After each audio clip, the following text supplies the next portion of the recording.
বৰ্তমান ৰূপায়ণ কৰি আছো মই ভাবো যে এই বছৰৰ পিছত সৰ্বশিক্ষা অভিযানত ঠিকাভিত্তিক শিক্ষক নোহোৱা হ'ব আৰু পৰিয়ালটোৱে এটা সামাজিক সুৰক্ষা বা সোশিয়েল সিকিউৰিটি লাভ কৰিবলৈ সক্ষম হ'ব আজি দিনটোত মই পুনৰ এবাৰ 103 গৰাকী পৰলোকগত কৰ্মচাৰী শিক্ষক শিক্ষয়িত্ৰীৰ পৰিয়াললৈ সমবেদনা জ্ঞাপন কৰিছো আৰু বিদেহী আত্মাৰ সদ্গতি আকৌ এবাৰ কামনা কৰিছো ৰাজ্য চৰকাৰখনে যোৱা বছৰ কেইটাৰ ভিতৰত নিযুক্তি কৰা যুৱক যুৱতীৰ সংখ্যা ৯৭,৯৭০ লৈ বৃদ্ধি পালে মই আশা কৰো এই বছৰৰ ভিতৰতে আমি 1 লাখৰ সংখ্যা স্পৰ্শ কৰিম আৰু অহা বছৰত আৰু 50,000 নতুন যুৱক যুৱতীক চৰকাৰত নিযুক্তি দিবলৈ আমি আগ্ৰহেৰে সৈতে অপেক্ষা কৰি আছো অৰ্থাৎ ৰাজ্য চৰকাৰে 5 বছৰৰ ভিতৰত 1.5 লাখ নিযুক্তিৰ লক্ষ্যৰে আগবাঢ়িছে অসমত যোৱা ৭৫ বছৰত কেতিয়াও কোনো কালে কোনো চৰকাৰৰ দিনত ইমান বেছি যুৱক যুৱতীৰ নিয়োগৰ ব্যৱস্থা কৰিব পৰা হোৱা নাছিল ই আমাৰ চৰকাৰখনৰ এক অনন্য প্ৰাপ্তি হিচাপে ৰৈ যাব আমাৰ ৰাজ্যত শিক্ষকসকলক আমি দুই ধৰণে নিযুক্তি কৰো এটা চৰকাৰত আমি পোনপটীয়াকৈ নিযুক্তি কৰো আনহাতে টেট উত্তীৰ্ণ সকলৰ মাজত বহুজনক আমি ঠিকাভিত্তিক শিক্ষক হিচাপে নিযুক্তি কৰো যেতিয়া নিয়মীয়া কৰ্মচাৰী এজনে চৰকাৰী চাকৰি কৰে তেওঁলোকৰ পৰিয়ালত যদি কৰ্মচাৰীজন নিহত হয় আমি নিহত কৰ্মচাৰীজনৰ পৰিয়ালটোক আজীবন দৰমহা আৰু পেনশন পোৱাৰ ব্যৱস্থা কৰি দিওঁ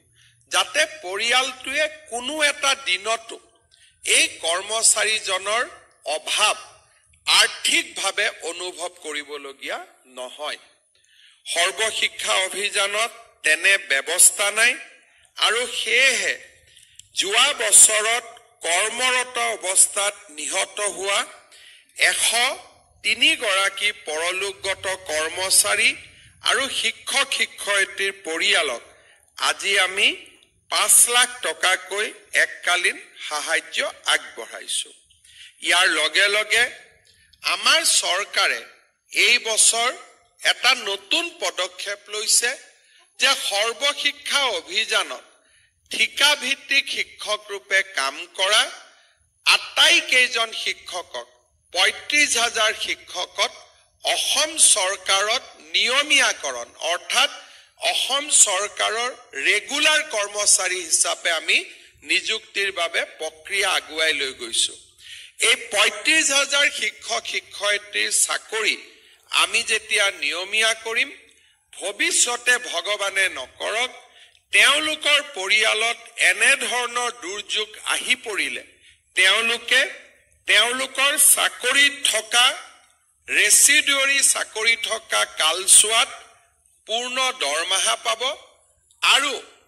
ৰিটায়াৰমেণ্টৰ পিছতো অৰ্থাৎ যদি কৰ্মচাৰীজন জীয়াই থাকিলহেঁতেন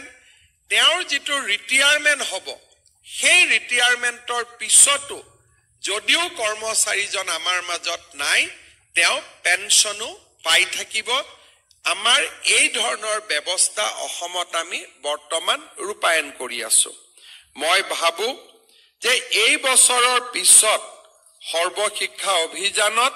ঠিকাভিত্তিক শিক্ষক নোহোৱা হ'ব আৰু পৰিয়ালটোৱে এটা সামাজিক সুৰক্ষা বা সোশিয়েল সিকিউৰিটি লাভ কৰিবলৈ সক্ষম হ'ব আজি দিনটোত মই পুনৰ এবাৰ 103 গৰাকী পৰলোকগত কৰ্মচাৰী শিক্ষক শিক্ষয়িত্ৰীৰ পৰিয়াললৈ সমবেদনা জ্ঞাপন কৰিছো আৰু বিদেহী আত্মাৰ সদ্গতি আকৌ এবাৰ কামনা কৰিছো